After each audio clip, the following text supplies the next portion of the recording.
이제 하나님의 은혜 두 번째, 그리스도 안에서 하나 됨입니다. 그리스도 안에서 하나 됨. 하나님의 은혜 첫 번째, 하나님의 의가 나타나심이고, 두 번째, 그리스도 안에서 하나 됨입니다. 이게 로마서 5장과 6장에 나온 내용입니다. 하나님의 은혜로 하나님의 의가 나타났으며, 이제 하나님의 은혜로 그리스도 안에서 하나 됨인 겁니다. 그리고 이제 그리스도 안에서 하나 됨이라는 그 주제를 바울은 다시 세 부분으로 나누어 기술하고 있습니다. 첫째가 칭의의 결과들입니다. 5장 1절부터 11절까지 오늘 본문이죠. 그 둘째가 아담과 그리스도 안에 있는 두 인류입니다. 5장 12절부터 21절까지입니다. 즉 5장 마지막까지입니다. 또 마지막 셋째가 그리스도께 연합되고 하나님의 종이 됨이란 내용으로 그리스도께 연합되고 하나님의 종이 됨이란 내용으로 6장 1절부터 23절 즉 6장 전체입니다. 오늘 본문 로마서 5장 1절부터 11절까지는 칭의의 결과들에 관한 하나님 말씀입니다. 근데 본격적으로 본문으로 들어가기 전에 눈여겨볼 것이 있습니다. 그건 인칭대명사입니다. 뭐라고요? 인칭대명사. 그 로마서 1장 전반부에서 눈에 띄는 대명사는 내가 복음을 부끄러워하지 아니하노니라고 해서 나입니다. 나. 1장 후반부에서는 그 타락한 이방인을 묘사함에 그들이 주요 대명사로 나오죠. 그리고 2장에 들어가면 이제 도덕론자들에게 비판적 도덕론자들에게 내가 핑계치 못할 것은 이라고 하고 또 유대인들이라 칭하는 내가 하면 내하고 내가 헷갈리니까 네가라고 하면서 이제 대명사를 너로 바꿉니다. 로마서 3장에서는 그들로 되돌아갔고요. 그리고 4장 후반부터 우리 모든 사람의 조상, 우리 조상으로 대명사는 우리가 주도하게 됩니다. 물론 그 말씀 사이사이에 우리라는 대명사가 여기저기에서 사용되지만 그 주제별 사람을 향한 대명사가 달라져 있음을 알게 됩니다. 왜 이런 말씀을 드리냐 하면 이제 하나님의 은혜, 그리스도 안에서 하나 됨이란 주제를 말씀하는 그 5장, 6장의 인칭 대명사는 우리임을 명심하여야 한다는 겁니다. 나도 아니고 너도 아니고 그들도 아닌 우리입니다. 오늘 본문이 우리를 강하게 웅변하는 겁니다. 우리가 하나님으로 더불어 화평을 누리자. 우리가 은혜에 들어감을 얻었으며 우리가 하나님의 영광을 바라고 즐거워하느니라. 우리가 환난 중에도 즐거워하나니 우리가 구원을 얻을 것이니라. 우리가 하나님 안에서 또한 즐거워하느니라. 이 얼마나 위대한 믿음의 진술들인가. 근데 그 주어는 우리라는 사실을 명심하여야 하는 겁니다. 유대인이건 이방인이건 믿음으로 의롭다함을 받은 모든 사람은 그리스도 예수 공동체인 하나님의 백성으로 결속된다는 겁니다. 이 우리라는 바울의 이 웅변은 우리 그리스도인들에게 매우 심각한 도전에 직면하게 합니다. 예를 들어 칭의의 결과로서 오늘 본문에 나오는 하나님과 더불어 화평을 누리자라고 합니다. 근데 그 주어가 내가라면 홀가분할 수 있어요. 그런데 주어가 우리인 겁니다. 칭의의 결과들이 오늘 제목인 칭의의 결과들이 너 혼자서는 누릴 수 없는 것들이라는 거예요. 우리일 때 누릴 수 있는 것들이라는 겁니다. 그런 의미에서 우리 칭의의 결과, 다른 말로 하면 열매예요. 우리 그 열매들을 함께 우리 먹어보기로 하겠습니다. 5장은 이렇게 시작합니다. 그러므로 우리가 믿음으로 의롭다 하심을 받았으니라고요. 자, 1절부터 11절까지 모든 우리의 대전제를 지금 말씀하는 겁니다. 우리의 정의인 거예요. 믿음으로 의롭다 하심을 받았으니 이신칭의를 받은 자들이 우리인 겁니다.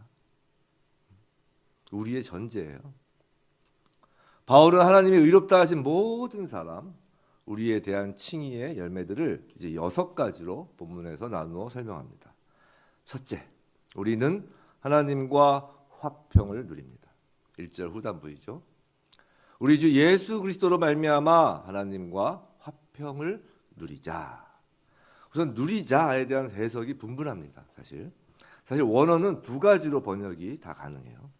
지금 번역된 대로 권유형인 권유형 누리자로도 가능하고요.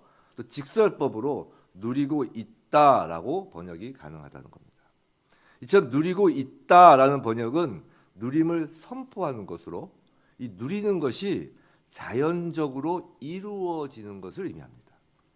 내가 임의로 거절할 수 있는 것이 아니라는 거죠. 우리 권유형으로 하면 누리자 그러면 싫어요 이럴 수 있잖아요. 근데 직설법으로 누리고 있다라고 선포를 하면 내가 임의로 거절할 수 있는 것이 아니라는 거예요. 여러분이라면 이 권유형 누리자가 좋은가요? 아니면 거절할 수 없는 누리고 있다가 좋으신가요? 뭐 아무래도 상관없나요? 대답은 말미암아에 있습니다. 말미암아. 누구로 말미암아? 우리 주 예수 그리스도로 말미암아입니다. 성도 여러분, 우리 주 예수 그리스도로 말미암은 것은 모두가 은혜입니다.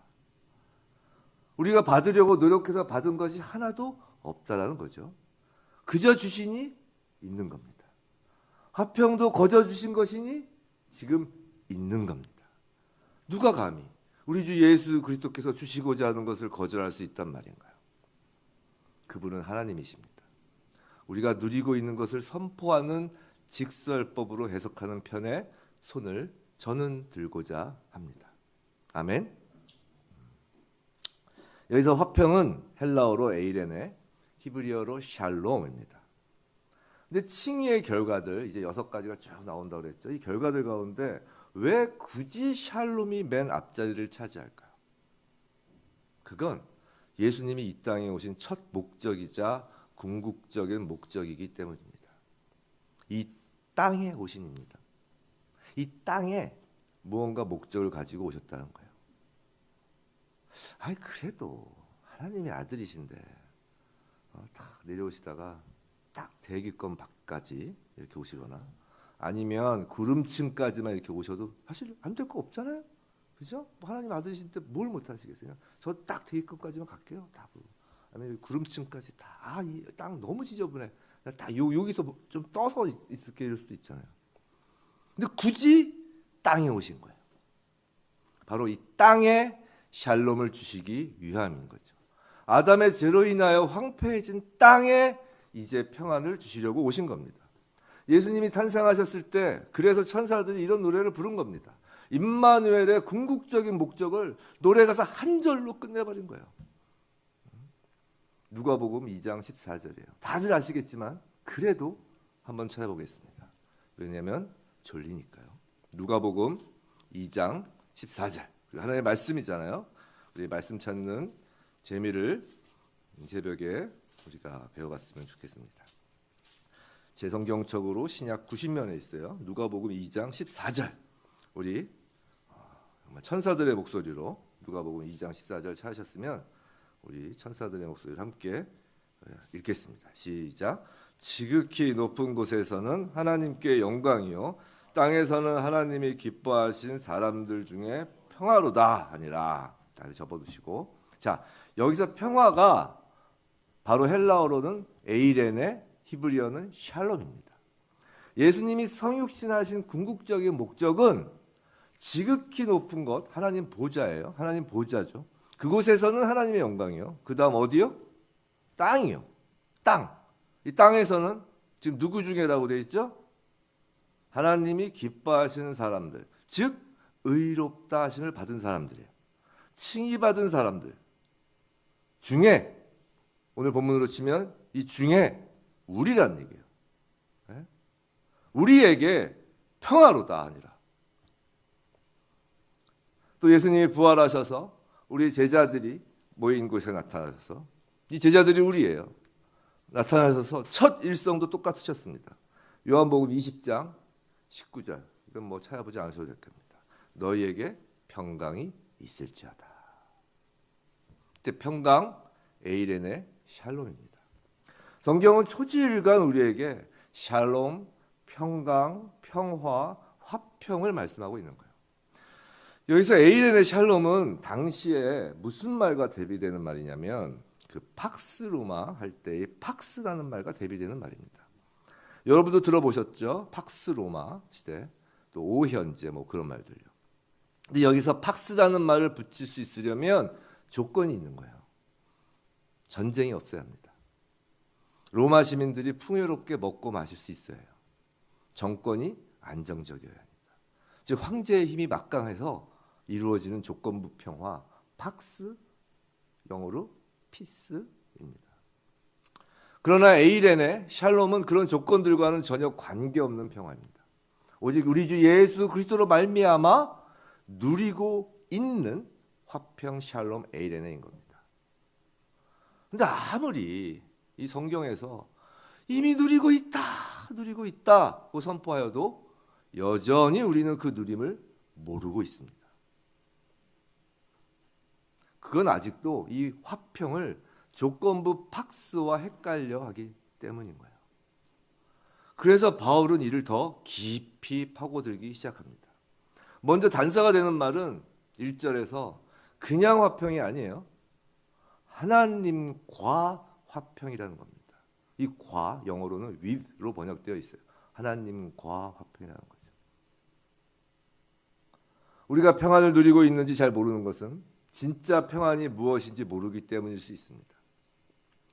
팍스와 다르다고는 해도 그게 뭔지 손에 안 잡히기 때문입니다. 여전히 우리 머릿속에는 목가적인 것이 좀 자리하고 있는 게 많아요. 막 구름 타고 날아다니다, 사슴하고 뛰노는 거, 푸른 잔디에 누워 뭉게 구름을 보는 그런 상상을 하기 때문인 거죠. 근데 샬롬은 그런 상상이 아니라 실제인 거예요. 그리고 성경에서 말하는 실체는 육의 눈으로는 보이지 않는 겁니다. 부디 저와 여러분이 영의 눈을 들어 샬롬의 실체를 보기를, 그리고 그 샬롬을 누리자가 아니라 이미 누리고 있음을 확인하는 은혜가 있길 주님의 이름으로 축원합니다. 이 샬롬의 실체를 보는 것은 내일 하겠습니다. 네, 맞습니다. 떡밥입니다. 드라마 마지막 막 궁금하게 해놓고 to be continue 뭐 그런 거죠. 단서는 하나님과입니다. 단서의 시작은. 오늘 설교가 끝이냐 뭐 그러시고 싶은 마음이 굴뚝 같겠지만 그건 아니고요. 그럼 너무 빠르잖아요. 뭐 주제를 뭐 특별히 한 게 없는 것 같잖아요. 오늘 또 남은 평생 한 가지 꼭 붙잡고 살아갈 이 샬롬을 누리는 근거, 방법을 말씀드리겠습니다.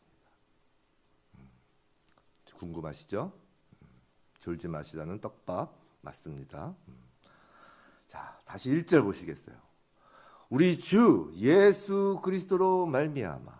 2절 또한 그로 말미암아. 본문에 많습니다. 9절 그의 피로 말미암아. 그로 말미암아. 10절 그의 아들의 죽으심으로 말미암아. 11절 우리 주 예수 그리스도로 말미암아. 계속 나옵니다.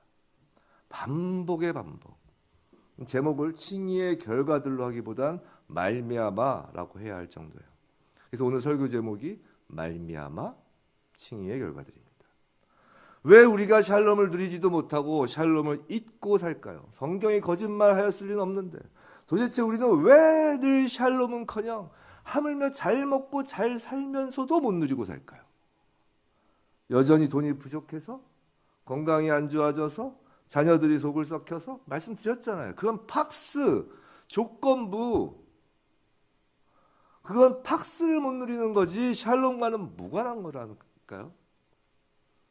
외부적인 조건, 상황, 환경은 팍스와 관련된 거죠.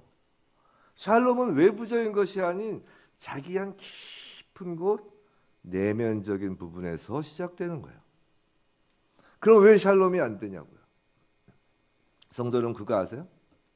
놀랍게도 그리스도인이라면서도 많은 분들이 자주 예수를 밀쳐두고 직접 하나님과 독대하려고 한다는 것이에요. 우리가 화평을 누리지 못하는 건 우리가 나쁜 사람이어서가 아닙니다. 불완전하기 때문이에요. 믿음으로 의롭다함을 받았다고 하는데도 여전히 내 옛 자아가 드러나는 겁니다. 좀 관계에서도 덕이 있고 언행도 좀 바뀌는 모습이 보여야 되는데 이게 원하는 만큼 잘 안 바뀌는 거예요. 그죠? 저만 그런가요? 근데 그런 내 자신을 보면 내 자신이 너무 혐오스럽죠. 자기가 점점 더 형편없는 것 같고 속은 문드러집니다. 샬롬이 없죠. 또 과거, 현재 죄 지은 것에 대한 죄책감. 이 죄책감에는 정말 잊혀지지 않는 죄책감들이 있어요. 또 하나님의 진노 편에서 말씀드렸죠. 이 하나님의 진노. 그 아래 있으면서 우리의 죄들이 막 드러나잖아요. 고통이 여전히 남아있는 겁니다. 회개를 수백 번을 했건만 내 마음속에 그 죄들이 지워지지 않는 거예요. 용서받지 못할 것 같습니다. 이 죄란 꼭 내가 지은 죄만 얘기하는 것이 아닙니다. 내가 아주 어렸을 때부터 살아오면서 받은 죄도 마찬가지예요.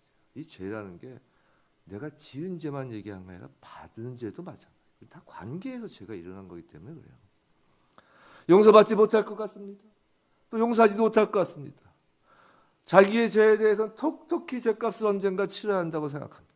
그래서 불행이라도 닥치면 그게 그 죄값인 것 같아요.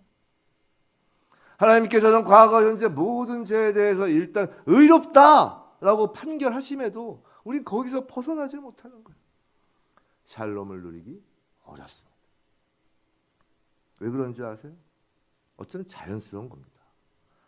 완전 거룩하신 하나님과 내가 만나면 우리에겐 공포와 두려움과 죄책감과 불안감이 밀려드는 거예요. 잘 아시죠? 아담이 죄 짓고 일단 숨고 보는 거. 일단 숨고 봐요. 0.5초도 안 걸려요. 이 죄의 즉각성이라는 게 아담을 보면 알아요. 여러분 잘못 아시고 계신 것 중에 뭐냐면 그 선악과하고 생명나무가 그 에덴 동산 중앙에 있다고 하니까 보통 우리 어떤 그림을 보면서 이거를 어렸을 때 주일학교에서 잘못된 그림을 본 건데 이렇게 동산이 있잖아요. 그럼 그 위에 나무 두 개 이렇게 서 있던 그 상상을 해. 근데 이 동산은 영어 성경을 보시면 가든이에요. 마운틴이 아니에요. 정원이라고 정원. 그 당시 얼마나 환경이 좋았겠습니까? 예? 그죠? 그러니까 나무가 우거져 있는 거예요. 그 우거진 정원 가운데 있다는 거예요. 딱 선악과를 먹자마자 제일 먼저 한 게 뭐예요? 무화과 나무 잎으로 옷을 가리잖아요. 그냥 선악과 바로 옆에 무화과 나무가 있었던 거예요. 그냥 확 하고 가리는 거예요. 제가 들어오자마자 숨을 방법이 없는 거예요. 멀리 갈 수도 없는 거예요. 바로 어디에 숨어요? 얼마나 급하게 제가 들어오고 얼마나 숨는 게 급하면 어디 깊은 동굴을 찾지도 않아요. 큰 바위지에 가는 것도 아니라고요. 기껏 숨는다는 게 나무 사이에 숨잖아요. 아마 선악과 바로 옆에 있는 나무였을 거예요. 그건 제 뇌피셜입니다. 뭐 시내산 이스라엘 백성도 그렇잖아요. 하나님을 뵙지 못하잖아요. 다 그런 겁니다. 우리가 기도할 때 기도의 대상은 하나님입니다. 우리가 예수님한테 기도하는 거 아니에요. 혹시 신앙생활 오래 하신 분 중에서도 잘못 알고 계신 분들 중에 기도의 대상은 성부 하나님이에요. 예수님 하고 이렇게 기도하는 게 아니라고요. 그 대상이 하나님 아버지인데 그 대상이 하나님 아버지여서 그런지 예수를 믿는다면서도 이상한 버릇이 예수를 밀쳐두고 곧바로 직접 하나님을 만나려 한다고요. 우리가 기도할 때 하나님 아버지께 기도하지만 꼭 붙여야 하는 그 말이 있잖아요. 예수 이름. 이 예수 이름인 건 예수님을 중보자, 중재자로 하여 기도한다는 거예요. 우리가 직접 하나님 앞에 기도한다는 게 아니에요. 예수님이 중간에 안 계시면 내 엉망인 모습과 이 죄 덩어리들로 인하여 화평이 있을 수 없는 거예요. 명심하셔야 합니다. 내가 과거, 현재 죄가 없어서 내가 완전해서 화평을 누리는 것이 아니라고요. 오직 우리 주 예수 그리스도로 말미암아인 거예요. 하나님 앞에서 다이렉트가 아니라 예수 안에서 나의 옛 자아를 볼 줄 알아야 하는 거예요. 예수 안에서 나의 죄를 볼 줄 알아야 한다고요. 예수 십자가 앞에서 나의 본래 모습을 보아야 합니다. 그때 예수 안에서 내 자신을 돌아보고 있을 때 그때 십자가 뒤에서 하나님의 음성이 들리는 거예요. 아이야, 나이가 아무리 많이 줘도 하나님 앞에서 다 아이입니다. 아이야, 나는 내 아들 예수의 피로 너를 의롭다 하였는데 너는 왜 너 자신을 용납할 수가 없어서 날마다 자신과 혈투를 벌이느냐? 왜 샬롬이 없느냐? 네가 나보다 거룩하단 말이냐? 나는 예수의 피로 나는 족한데 너는 부족하단 말이냐? 라는 음성이 들리는 거예요. 우리가 샬롬을 누리고 있다는 선포 아래 있음에도 여전히 샬롬이 없는 건 여전히 예수 안이 아닌 예수 밖에 있기 때문인 거예요. 오직 예수, 그분을 하나님 아버지는 기뻐하시는 것이고 오직 예수로 말미암아 우리를 기뻐하시는 겁니다. 샬롬은 오직 예수로 말미암는 것임을 절대 잊지 마시고 어디서 무엇을 하든지 오늘 일상의 일들 우리 앞에 어떤 일들이 놓여 있든지 예수 그 이름 붙잡고 샬롬 평안 가운데 거하기를 주님의 이름으로 축원합니다. 이미 선포하신 그 샬롬, 이루신 샬롬 우리가 잊고 사는 거예요. 하나님의 눈앞에 계신 예수님이 십자가를 지시고 피를 흘리실 때 하나님은 그 피를 보며 우리의 모든 연약함과 부족함과 하물며 우리의 죄악과 온갖 불의한 이 마음속 깊은 불의까지 다 용납하신 겁니다. 우리 하나님을 직접 대면해서는 살 수 없습니다. 평안이 있을 수 없어요. 오직 예수 그분을 통하여만 샬롬이 있는 겁니다. 오늘 그리고 남은 평생 우리가 팍스의 어떤 조건도 갖추지 못하였다 해도 오직 예수만으로 은혜로 주어진 샬롬을 누리길 간절히 축원합니다.